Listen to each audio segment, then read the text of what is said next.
नमस्कार, hornbill TV देख रहे हैं आप। मैं हूं आपके साथ विशालगढ़। खबरों की शुरुआत करेंगे। कैबिनेट मंत्री गणेश जोशी ने मसूरी पहुंचकर गांधी चौक में पार्टी पदाधिकारियों और स्थानीय नागरिकों के साथ मिठाई बांटकर बीजेपी का विजय जोरदार जश्न मनाया है। इस अवसर पर मंत्री गणेश जोशी ने कहा है कि मोदी मैजिक खत्म कहने वालों को बिहार चुनाव परिणाम देख लेने चाहिए और अब मोदी का महा मैजिक शुरू हुआ है। उन्होंने कहा है कि बिहार की जनता ने बीजेपी को जो आशीर्वाद दिया है वो प्रधानमंत्री नरेंद्र मोदी के विकसित भारत 2047 के संकल्प में अपनी महत्वपूर्ण भूमिका निभाएगा।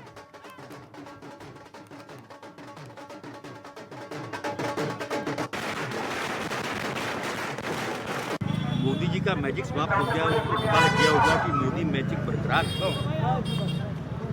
मोदी जी आज भारत के नहीं विश्व के नंबर 1 नेता हैं और अमित शाह जैसा चाणक्य उनके साथ में है। महागठबंधन ने कई प्रचार किए, वोट चोरी के आरोप लगाए और रैलियों में कई किस्म की अशुद्ध भाषा का प्रयोग जो आज तक के इतिहास में नहीं हुआ, माननीय प्रधानमंत्री जी के लिए किया। ये देश की जनता, प्रधानमंत्री कोई भी रहा हो, नेहरू जी से लेकर आज तक कभी भी सरकार की भाषा का प्रयोग किसी भी नेता ने, किसी व्यक्ति ने प्रधानमंत्री जैसे सर्वोच्च पद पर बैठे व्यक्ति को नहीं किया। लेकिन राहुल गांधी, अखिलेश, तेजस्वी, इनके और जो चुंगू मुंगू सबने निष्ठा की नीचता पर आए थे। बीजेपी विधायक विनोद चमोली ने कांग्रेस के वरिष्ठ नेता हरीश रावत पर तीखा हमला बोलते हुए कहा है कि हरीश रावत आज जिन मुद्दों पर बयान दे रहे हैं असल में वही बातें हैं जिन्हें वर्षों तक कांग्रेस के भीतर वो खुद पैदा करते रहे। उन्होंने कहा कि कांग्रेस में अविश्वास का माहौल बनाने, कार्यकर्ताओं को आपस में भिड़ाने और संगठन को रसातल में पहुंचाने का काम सबसे ज्यादा हरीश रावत ने ही किया है। तो हरीश रावत उन पापों का एहसास होते हुए अब उन्हीं विषयों को सामने ला रहे हैं। ठीक बोल रहे हैं। आज तक उन्होंने जो विष घोला है कांग्रेस के अंदर, अब वो विष को खुद स्वयं धारण करना चाहते हैं। तो कुल मिला के हरीश रावत जी आजकल एक पश्चाताप के दौर से गुजर रहे हैं। तो जो जो उन्होंने अभी तक किया है जिसके कारण कांग्रेस का ये पतन हुआ है, अब उन सब विषयों को सामने लेकर आ रहे हैं। जैसे उन्होंने ब्राह्मण वाला विषय बोला था, अब वो विष वाला विषय बोल रहे हैं। तो जिस तरह से उन्होंने विषमन आज तक किया है और विष घोला है कांग्रेस के कार्यकर्ताओं के अंदर, एक दूसरे से लड़ा के, एक दूसरे के विरोध में ले जाके, और कांग्रेस जिससे आज रसातल में गई है, तो अब धीरे धीरे उनको रियलाइज हो रहा है। और इसलिए मैं समझता हूँ कि वो ये बातें कह रहे हैं।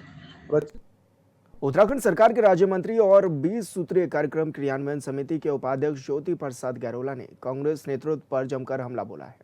उन्होंने कहा कि कई राज्यों में कांग्रेस की लहर बताई गई, वही लहर अब पार्टी को समाप्ति की ओर ले जाने का काम कर रही है और संगठन लुप्त प्राय स्थिति में पहुंच चुका है।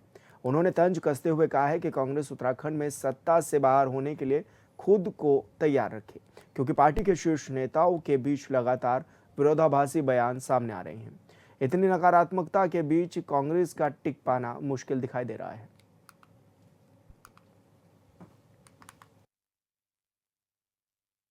नहीं, गंगा तो गंगोत्री से बह ही रही है। पूरे देश में उसको लोग एक आस्था के साथ देख ही रहे हैं। अब कांग्रेस की लहर तो बिहार में भी बह रही थी, कांग्रेस की लहर तो महाराष्ट्र में भी बह रही थी। तो यह लहर बहते बहते कांग्रेस समाप्ति की ओर जा रही है और मुझे लगता है अब लुप्त प्राय होने वाली है। इसलिए कांग्रेस के इन दावों में कोई दम नहीं है। नहीं, बिल्कुल तैयार हैं, वो तैयार रहें सत्ता से एक बार फिर बाहर होने के लिए। तैयार रहें उत्तराखंड की विधानसभा में अपने न्यूनतम संख्या के लिए। तैयार रहें वो उत्तराखंड में सबसे कम विधायक भेजने के लिए। क्योंकि जो कांग्रेस है, कांग्रेस का जो नेतृत्व है, जिस प्रकार से हरीश रावत जी कह रहे हैं, दूसरी तरफ प्रीतम सिंह अलग कह रहे हैं, यशपाल आर्य कुछ और कह रहे हैं, कांग्रेस पूरी तरह से गुटबाजी की शिकार है। आपस में ही लड़ रहे हैं, आपस में कई तरह के सवाल उठा रहे हैं। इधर टिहरी में कांग्रेस के जिला अध्यक्ष को लेकर विरोध शुरू हो गया, उधर पिथौरागढ़ में कांग्रेस के जिला अध्यक्ष को लेकर विरोध शुरू हो गया, उधम सिंह नगर में तिलक राज भेड़ दिल्ली पहुंच गए, कांग्रेस के 5-7 विधायक दिल्ली पहुंचे हुए हैं, उनकी जिलाध्यक्षों से असहमति है।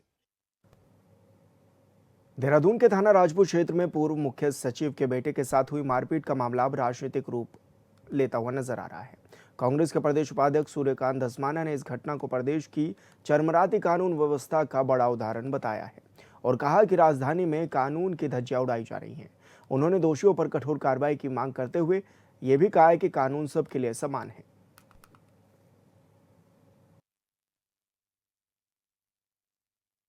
पूरे प्रदेश में कानून व्यवस्था ध्वस्त है, इस बात को हम शुरू से कह रहे हैं। और सबसे खराब बात यह है, चिंताजनक बात यह है कि सत्ताधारी दल के लोग, सत्ताधारी दल से जुड़े हुए लोग, उसके दायित्वधारी, उसके पदाधिकारी, उनके विधायक, सांसद, उनके पुत्र इस प्रकार की घटनाओं को अंजाम दे रहे हैं, जिससे राज्य में जो कानून व्यवस्था के जिम्मेदार लोग हैं वो कार्रवाई नहीं कर पाते। अब पुलिस क्या कार्रवाई करेगी? चैंपियन साहब कुछ करते हैं तो उनके खिलाफ तो कार्रवाई नहीं होती, ये बात समझ में आ रही है हमें लंबे समय से।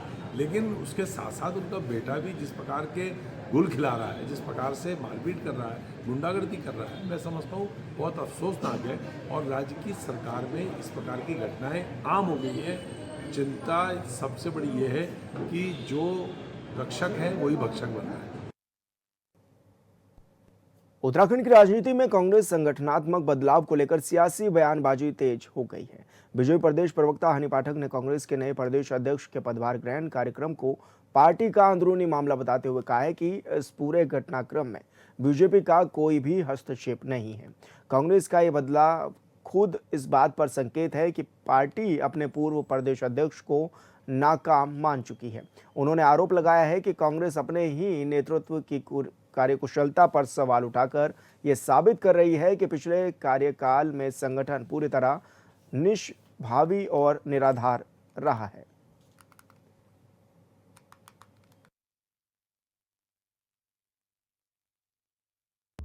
देखिए, वो उनका अंदरूनी कार्यक्रम है कि उनके कांग्रेस के प्रदेश अध्यक्ष पदभार ग्रहण कर रहे हैं और उसमें उनका उनके जो कार्यकर्ता हैं वो स्वागत कर रहे हैं, तो वो उनका अपना आंतरिक कार्यक्रम है और उसको वो अपने तरीके से कर रहे हैं। इसमें भारतीय जनता पार्टी का कोई भी रोल नहीं। और जहां तक रही बात एक नए उत्साह और नई बातों की, तो मैं ये कहना चाहूंगी कि इससे साफ तौर पे खुद ही कांग्रेस मान रही है कि जो उनके पूर्व प्रदेश अध्यक्ष थे कांग्रेस के, वो किसी भी प्रकार से किसी भी लायक नहीं रहे हैं, जिसकी वजह से अब उत्तराखंड के नए प्रदेश अध्यक्ष इसमें जान फूकेंगे। तो ये खुद ही वो साबित कर रहे हैं कि अब तक का जो उत्तराखंड कांग्रेस का कार्यकाल रहा उत्तराखंड में, वो बिल्कुल ही निराधार रहा, किसी भी तरीके का उसमें कार्य नहीं हुआ। जो बातें हुई, उन्होंने एकदम बेमतलब की बातें करी हैं, उसको उन्होंने खुद स्वीकार किया है। तो उसमें उनको खुद ही स्पष्ट राय देनी चाहिए कि वो कहना क्या चाहते हैं। कंपैरिजन वो अपने ही प्रदेश के अध्यक्षों से कर रहे हो, आपसी उनकी जो बंदर बाट देखने को मिल रही है, उससे साफ तौर पे दिखाई देता है कि कांग्रेस की जमीन धीरे धीरे खिसकती चली आ रही है, जिसके अंदर वो लोग बार बार बड़बोलापन बोल।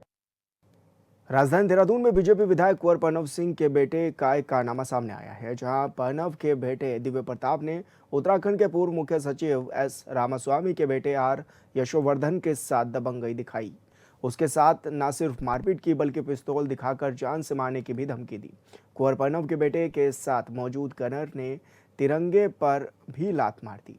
मामले में राजपुर थाना पुलिस ने खानपुर के पूर्व विधायक कुंवर प्रणव सिंह चैंपियन के बेटे दिव्य प्रताप सिंह और गनर कांस्टेबल राजेश सिंह पर गंभीर धाराओं में मुकदमा भी दर्ज कर लिया है।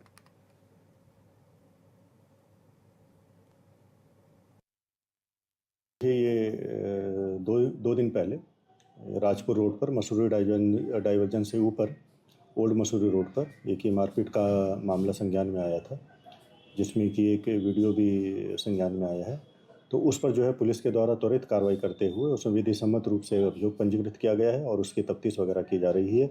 उसमें जो वादी हैं और जो पीड़ित हैं उनके बयान भी दर्ज किए जा रहे हैं। मौके वारदात पर जो भी हमें मौखिक साक्ष्य मिलेगा या इलेक्ट्रॉनिक साक्ष्य मिलेगा, उसके आधार पर जो उसको एकत्रित कर उसके आधार पर अग्रिम कार्रवाई इसमें की जाएगी।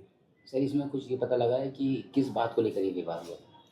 जैसे अभी तक प्रथम दृष्टि से जो प्रतीत हो रहा है, जैसा कि जो पीड़ितों से बात हुई है, उसमें बेसिकली विवाद था ओवरटेकिंग को लेके, कि दो गाड़ियां जैसे चल रही थी तो पीछे वाली गाड़ी ने जैसे ओवरटेक करने का प्रयास किया गया होगा, लेकिन वहाँ जगह जैसे कम थी, रोड पे स्पेस भी कम था, तो साइड नहीं मिल पाई होगी। इसी कारण जो है एक दूसरे में विवाद हुआ। देहरादून में स्वास्थ्य सेवाओं को मजबूत करने की कोशिशों के बीच एक बड़ी चुनौती स्पेशलिस्ट डॉक्टरों की कमी के रूप में सामने आई है। प्रदेश में कुल 331 पदों में सामान्य और स्पेशलिस्ट डॉक्टर की नियुक्तियां तो लगभग पूरी हुई हैं, लेकिन विशेषज्ञ डॉक्टरों के स्तर पर स्थिति चिंताजनक बनी हुई है। वर्तमान में उपलब्ध स्पेशलिस्ट डॉक्टर स्वीकृत पदों का केवल करीब 45% ही है। सीएमओ देहरादून डॉक्टर मनोज शर्मा के अनुसार सरकार लगातार नई नियुक्तियों पर काम कर रही है।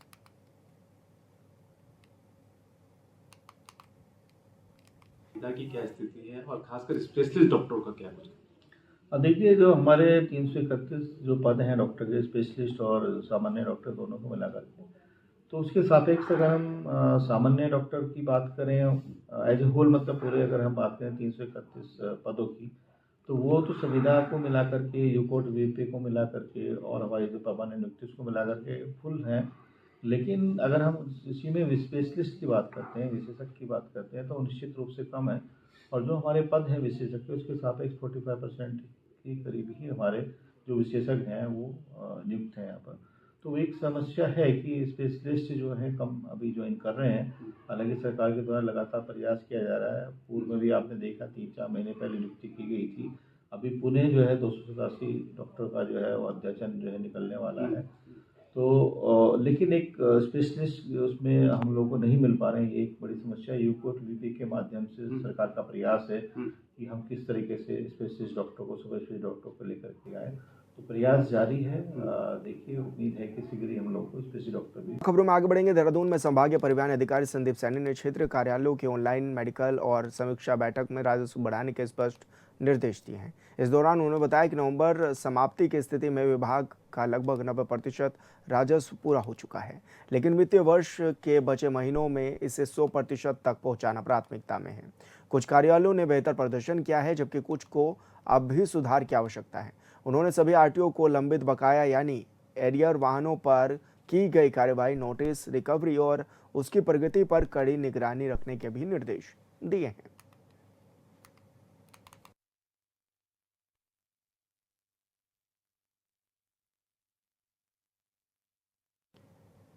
मुख्यमंत्री के निर्देश पर हरिद्वार जिला कार्यालय सभागार में मुख्य विकास अधिकारी ललित नारायण मिश्र ने जन सुनवाई का आयोजन किया, जहां कुल 57 शिकायतें दर्ज की गई। इस दौरान जमीन कब्जा मुक्त करने, राशन कार्ड समेत कई मुद्दों से जुड़ी समस्याओं का मुख्य विकास अधिकारियों ने संज्ञान भी लिया है, जिसमें से उन्होंने कई मामलों का तो मौके पर ही निस्तारण कर दिया और बाकी बची समस्याओं के समाधान के लिए संबंधित अधिकारियों को दिशा निर्देश भी दिए हैं।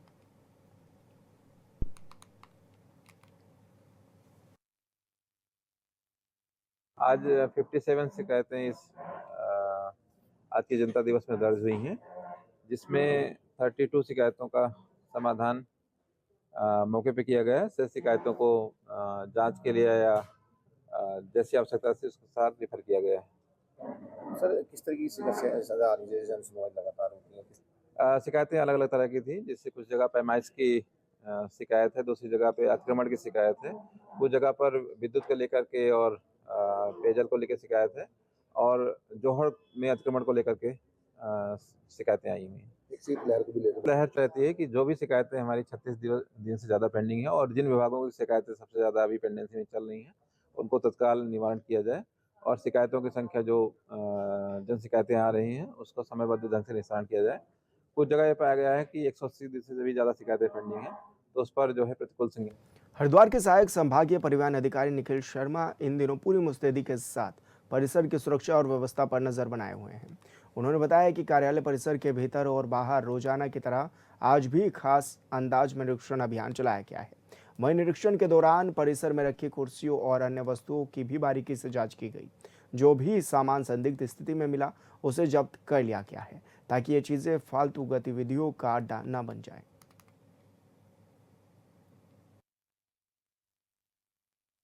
सर, एक बाहरी निरीक्षण किया जाए। देखिए, ये मेरे द्वारा नियमित तौर पे कार्यालय परिसर के बाहर और अंदर के निरीक्षण किया जाता है, तो उसी के तहत हमने आज ये निरीक्षण किया। कुछ भी ऐसी संदिग्ध कोई भी व्यक्ति जो पाए गए हैं उनको यहाँ से चेतावनी दी गई, उठाकर एक की गाड़ी भी बंद की गई है और किस तरह के कुर्सी में चेयर अगर किसी संदिग्ध अवस्था में पाए गए उनको उठा के जब्त किया गया है, ताकि ऐसी जगहों का कोई गलत तरीके से प्रयोग ना हो पाए। और ये जो निरीक्षण की कार्यवाही है पहले भी चलती आ रही है और इसी तरह से निरंतर एक नियमित तौर पर। चंपावत जिले के बाराकोट के चुरानी में आतंक का पर्याय बन चुका हमलावर गुलदार वन विभाग के पिंजरे में कैद हो गया है। गुलदार के कैद होने से जनता और वन विभाग ने राहत की सांस ली। कुछ दिन पूर्व गुलदार के द्वारा चुरानी गांव की एक महिला पर घर के पास हमला कर उसे घायल कर दिया गया था और जमरेडी में भी एक महिला पर हमले का प्रयास किया गया था। गुलदार के आतंक को देखते हुए बीजेपी मंडल उपाध्यक्ष दीपेंद्र अधिकारी और ग्राम प्रधान के द्वारा वन विभाग से पिंजरा लगाने की मांग की गई थी। गुलदार के बढ़ते खतरे को देखते हुए काली कुमाऊं रेंज के रेंजर राजेश जोशी के दिशा निर्देश पर गांव में 3 दिन पहले ही पिंजरा लगाया गया था। ये ऐसा है, आज से 5-6 दिन पहले गुलदार ने एक महिला पर हमला किया था। महिला का नाम तनुजा अधिकारी था। उस पति उसका घर में नहीं है, लेकिन वो किसी कारणवश खेत में गई थी तो उसके पीछे से गुलदार ने हमला किया था। उसमें गांव वालों ने वन विभाग से पिंजरा लगवाने की मांग करी थी। पिंजरा तो लगा दिया उन्होंने। उसके टीम लीडर जो थे वो फॉरेस्टर थे गोस्वामी जी, उन्होंने अपने सारे कर्मचारियों को वहां तैनात किया था रात्रि में गश्त के दौरान। कल जो है रात को गुलदार जो है वो पिंजरे में कैद हो गया। तो गांव वालों की जो मुराद थी वो पूरी हुई, लेकिन गुलदार वही है या दूसरा अन्य है इसकी जानकारी अभी तक नहीं मिली है। लेकिन क्षेत्रवासी इस गुलदार को पकड़ने में काफ़ी खुश हैं। द्वारा भी वो काफ़ी सहयोग किया गया, जबकि वो अभी भी वहीं मौजूद हैं। सिडकुल पुलिस ने रिहायशी इलाके रोशनपुरी रावली महमूद में छापेमारी कर 50 से अधिक अवैध एलपीजी सिलेंडर बरामद किए हैं। पुलिस को मिली गुप्त सूचना पर वरिष्ठ उप निरीक्षक देवेंद्र तोमर अपनी टीम के साथ मौके पर पहुंचे, जहां अतीक अहमद के घर में बड़ी मात्रा में सिलेंडर अवैध रूप से पाए गए।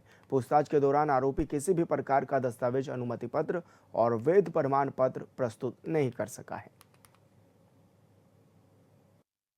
इसमें जैसे हम लोग को ये इनपुट मिला था कि रावली महदूद एक जगह है, वहाँ पे घर में अवैध गैस की रिफिलिंग और भरवाई जा रहा था ना गैस अवैध रूप से। तो उसमें हम लोगों ने घर में भी छापा मारा था। वहाँ पे हम लोगों ने सिलेंडर भी पकड़े हैं 60-62। तो उन सिलेंडरों के संदर्भ में जब हम लोगों ने उससे वैध कागज़ दिखाने को कहा, कोई अतीक अहमद है, उससे जब हम लोगों ने वैध कागज़ दिखाने को कहा तो कोई कागज़ नहीं दिखा पाया। तो उसके बाद हम लोगों ने संबंधित के खिलाफ सिडकुल थाने में रिपोर्ट दर्ज करवा दी FIR और उसमें आगे कार्रवाई कर रहे हैं।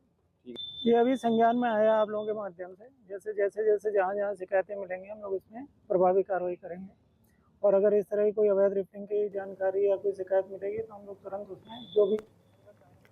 उत्तराखंड में दूसरा बर्ड काउंट 2025 का आयोजन किया गया। राज्य के सभी जिलों में बर्ड काउंट कार्यक्रम का आयोजन किया गया, जिसमें पक्षी प्रेमियों ने बढ़ चढ़कर हिस्सा भी लिया है। विकासनगर स्थित आसन बैराज पक्षियों की गिनती के लिए पक्षी प्रेमियों की भी भारी भीड़ नजर आई।